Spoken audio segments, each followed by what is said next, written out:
Now, our last example is finding the max and min. And this is going to play a role in the question that I'm releasing today. It's really hard to find the max and min.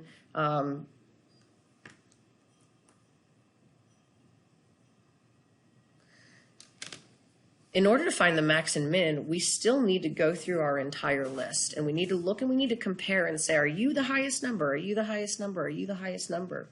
And so one thing that we're going to do, we do need to go from the beginning and the end. So I already pre-typed my for loop here, my header for my for loop. But I need to keep track of information. So the first thing I need is, I do need an int variable. It needs to match the type of data that you are evaluating. So I need my maximum. And I also need my minimum. And now this next part is where students will make a mistake because of what you assign this value to be. I tell my students, I don't care. I tell my students, every time you're asked to find your max and min, I want you to assign it to the first value in your array.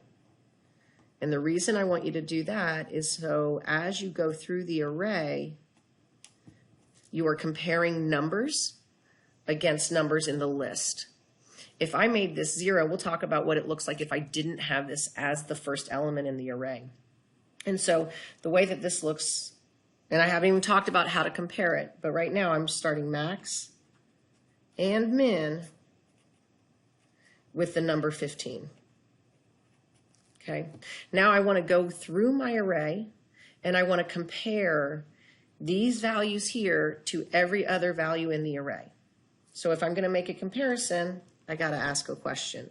So if, when I access an item in my array, meaning set at I, so as I touch the item in my array, if it is currently bigger than my max value, I want max to become that value.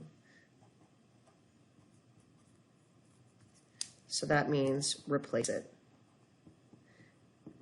And that will take care of it. Now I also need to ask the same question to say, are you a new min? And I'll model this using the same vocabulary I use with my students. But as I go through the array, when I touch an element, if it happens to be smaller than my current min, I want to replace that value with I want to replace min with that value. And so now it becomes a question of, are you my new min? Are you my new min? Are you my new min?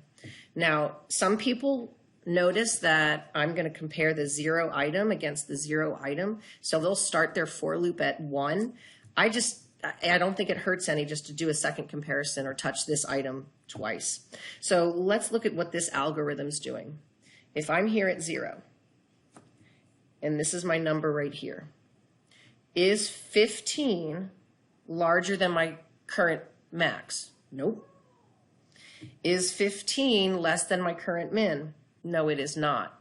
So what happens, remember this is where your index is increased. I am now here. Is 12 larger than my current max? It is not. Is 12 less than my current max? Yes, it is. 12 is less than 15, which means I'm going to take 12 and replace my minimum value with that. So it becomes a question of, the way I like to translate it, this means, are you my new max? Are you my new max? If so, replace it. Are you my new min? And if so, replace it. So now I can just iterate this way. Is 8 my new max? No. Is 8 my new min? Yes. Go to the next one. Is 45 my new max? Yes, it is. Is 45 my new min? No, it is not. Go up by 1. Oh, I didn't write that down. Is 13 my new max? No. Is 13 my new min? No. Is 16 my new max? Nope. Is 16 my new min? No, it is not. But I do end up with the highest value and the lowest value stored in my array. Now, if you instead, let's think about some of the mistakes that students make is they will, instead of starting max and min as the first value in the array, a lot of students do this with 0.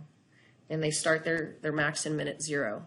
And it can sometimes work, but I caution you because your array could hold all negative numbers. And a negative number is never going to be larger than 0. So if we chose these as my values and we iterate, would 15 be my new max? Yes, it would. Is 15 my new min? No. Is 12 my new max? Nope. Is 12 my new min? And when we get to what we know is our min, think about this. Is 8 less than your current min? It is not. So this is the wrong value to update or to initialize your min. This is where it becomes bad. So if you use this technique and always use the first number, you won't fall into that trap. And that is our last example for this series.